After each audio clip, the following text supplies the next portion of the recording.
Hi hello ನಮಸ್ಕಾರ ಎಲ್ಲರಿಗೂ welcome to our Appu's cooking channel. ಇವತ್ತಿನ ರೆಸಿಪಿ ಏನಪ್ಪ ಅಂದರೆ ಬಾಸುಂದಿ. ನೀವು ಈ ರೆಸಿಪಿ ನೋಡೋಕ್ಕಿಂತ ಮುಂಚೆ ನಮ್ಮ ಚಾನಲ್ನ ಲೈಕ್ ಮಾಡಿ, ಶೇರ್ ಮಾಡಿ, ಸಬ್ಸ್ಕ್ರೈಬ್ ಮಾಡಿ, ಹಾಗೆ ಪಕ್ಕದಲ್ಲಿರೋ ಬೆಲ್ ಐಕನ್ನ ಕ್ಲಿಕ್ ಮಾಡಿ. ಇದಕ್ಕೆ ಬೇಕಾಗಿರೋ ಸಾಮಗ್ರಿಗಳು ಏನಪ್ಪ ಅಂದರೆ 1 ಲೀಟ್ರ್ ಹಾಲು ತೊಗೊಂಡಿದ್ದೀನಿ, ಮತ್ತು ಸ್ವಲ್ಪ ಗೋಡಂಬಿ, ಸ್ವಲ್ಪ ಪಿಸ್ತಾ, ಮತ್ತು ಸ್ವಲ್ಪ ಬಾದಾಮ್ ತೊಗೊಂಡಿದ್ದೀನಿ. ಆಮೇಲೆ 2 ಟೇಬಲ್ ಸ್ಪೂನಷ್ಟು ಸಕ್ಕರೆ ತೊಗೊಂಡಿದ್ದೀನಿ, ಸ್ವಲ್ಪ ಕೇಸರಿ ದಳ ಯೂಸ್ ಮಾಡಿದ್ದೀನಿ, ಮತ್ತು ಸ್ವಲ್ಪ ಏಲಕ್ಕಿ ಪೌಡರ್. ನಾನೊಂದು ಮಿಕ್ಸಿ ಜಾರಲ್ಲಿ ಗೋಡಂಬಿ, ಬಾದಾಮ್ ಮತ್ತು ಪಿಸ್ತಾನ ಹಾಕ್ಕೊತಾ ಇದ್ದೀನಿ. ಇದರಲ್ಲಿ ನೀವು ಇದನ್ನು ರುಬ್ಕೊಂಬರ್ಬೇಕಾಗುತ್ತೆ. ತುಂಬ ನುಣ್ಣಗೆ ರುಬ್ಕೊಂಬರಬೇಡಿ, ತರಿಯಾಗಿ ರುಬ್ಕೊಂಬನ್ನಿ. ನೋಡಿ, ಇದನ್ನ ತರಿಯಾಗಿ ರುಬ್ಕೊಂಬಂದಿದ್ದೀನಿ. ಇವಾಗ ನಾನು ಸ್ಟವ್ ಮೇಲೆ ಒಂದು ಪಾತ್ರೆ ಇಟ್ಟಿದ್ದೀನಿ. ನೀವು ನಾನ್ ಸ್ಟಿಕ್ ಪಾತ್ರೆನೇ ಯೂಸ್ ಮಾಡಬೇಕಾಗುತ್ತೆ, ಇಲ್ಲಾಂದರೆ ಒಂದು ದಪ್ಪ ಥರ ಇರೋ ಯಾವುದಾದ್ರೂ ಪಾತ್ರೆನೇ ಯೂಸ್ ಮಾಡ್ಬೋದು ನೀವು. ಇವಾಗ ಇದಕ್ಕೆ 1 ಲೀಟ್ರ್ ಹಾಲು ಕಟ್ ಮಾಡಿ ಹಾಕಿದ್ದೀನಿ.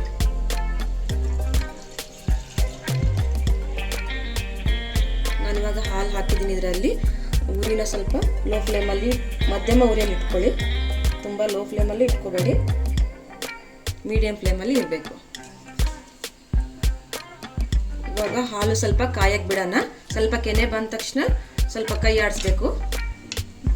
ನೋಡಿ, ಇವಾಗ ಕೆನೆ ಬಂದಿದೆ. ಈ ಕೆನೆನೆಲ್ಲ ಒಂದು ಬದಿಗೆ ಸರಿಸ್ಕೊಳ್ಬೇಕಾಗತ್ತೆ. ಈ ಥರ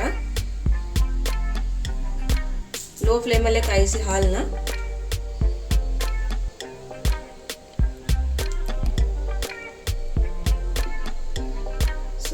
ಹಾಲು 1 ಲೀಟ್ರ್ ಹಾಲು ಇರೋದು ಅರ್ಧ ಲೀಟ್ರ್ವರೆಗೂ ಕಾಯಬೇಕಾಗತ್ತೆ. ಹಾಲು ಕೆನೆ ಬರ್ತಾ ಇರುತ್ತೆ, ಅವಾಗವಾಗ ಈ ಥರ ಸರಿಸ್ಕೋಬೇಕು.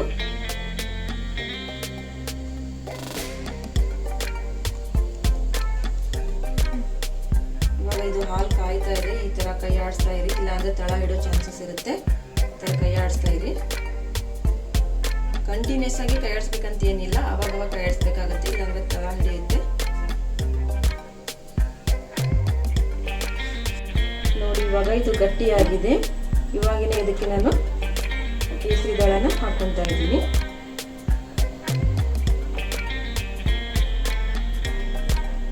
ಇದು ಹಾಕಿದ ತಕ್ಷಣ ಸರಿಯಾಗಿ ಮಿಕ್ಸ್ ಮಾಡ್ಕೊಳ್ಳಿ.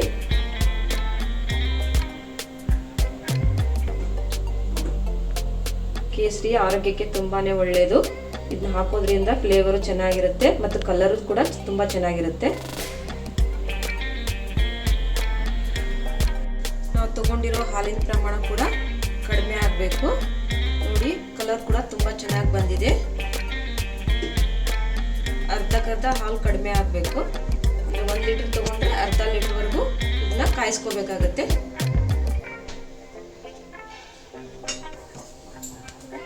ನೋಡಿ, ಇದು ಸರಿಯಾಗಿ ಕುದೀತಾ ಇದೆ. ಇವಾಗನೇ ನಾವು ಇದಕ್ಕೆ ಸಕ್ಕರೆ ಹಾಕೊಳ್ಳೋಣ. ನಿಮ್ಮ ಸಕ್ಕರೆ ಎಷ್ಟು ಬೇಕೋ ಅಷ್ಟು ಹಾಕೊಳ್ಳಿ. ನಾನು 2 ಟೇಬಲ್ ಸ್ಪೂನ್ ಹಾಕ್ಕೊತಾ ಇದ್ದೀನಿ.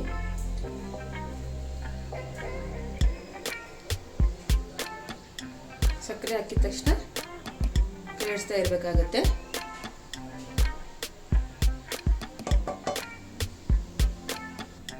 ಸಕ್ಕರೆ ಹಾಕಿದ ತಕ್ಷಣ ಇದನ್ನ ಒಂದು 5 ನಿಮಿಷ ಈ ಥರ ಕೈಯಿಂದ ಕೈ ಆಡಿಸ್ತಾ ಇರಿ. ಮತ್ತೆ ಇವಾಗಲೇ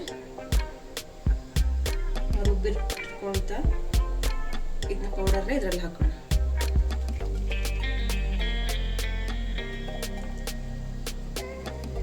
ನೋಡಿ, ನಾವು ರುಬ್ಬಿರುವಂಥ ಪೌಡರ್ನ ಇದಕ್ಕೆ ಹಾಕಿದ್ದೀನಿ. ಇವಾಗ ಇದನ್ನ ಚೆನ್ನಾಗಿ ಸರಿಯಾಗಿ ಮಿಕ್ಸ್ ಮಾಡಿ, ಮಿಕ್ಸ್ ಮಾಡ್ತಾನೆ ಇರಿ.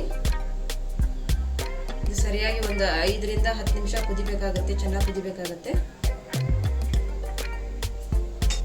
ನೋಡಿ, ಇದು ಚೆನ್ನಾಗಿ ಗಟ್ಟಿಯಾಗಿದೆ. ಇವಾಗ ನೋಡಿ, ಇದು ಯಾವ ಥರ ಬಂದಿದೆ ಅಂತ ತೋರಿಸ್ತೀನಿ. ಈ ಥರ ಬರಬೇಕು, ಗಟ್ಟಿಯಾಗಿ ಬರಬೇಕು.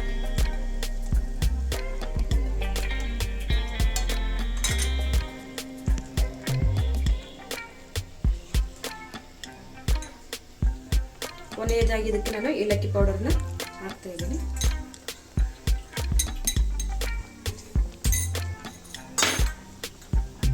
ಇವಾಗ ಏಲಕ್ಕಿ ಪೌಡರ್ ಹಾಕ್ಕೊಂಡಿದ್ದೀನಿ. ಸರಿಯಾಗಿ ಮಿಕ್ಸ್ ಮಾಡ್ಕೊಳ್ಳೋದಿಲ್ಲ ಚೆನ್ನಾಗಿ.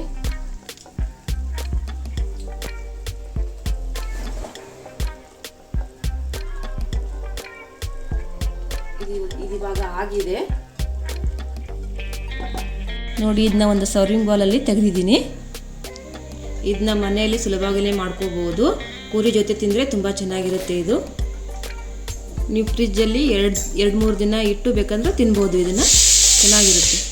ನೀವು ಈ ರೆಸಿಪಿನ ಟ್ರೈ ಮಾಡಿ. ನಮ್ಮ ಚಾನಲ್ ನಿಮ್ಗೆ ಇಷ್ಟ ಆದರೆ ಲೈಕ್ ಮಾಡಿ, ಶೇರ್ ಮಾಡಿ, ಸಬ್ಸ್ಕ್ರೈಬ್ ಮಾಡಿ, ಪಕ್ಕದಲ್ಲಿರೋ ಬೆಲ್ ಐಕನ್ನ ಕ್ಲಿಕ್ ಮಾಡಿ. ಟೇಕ್ ಕೇರ್, ಬಾಯ್.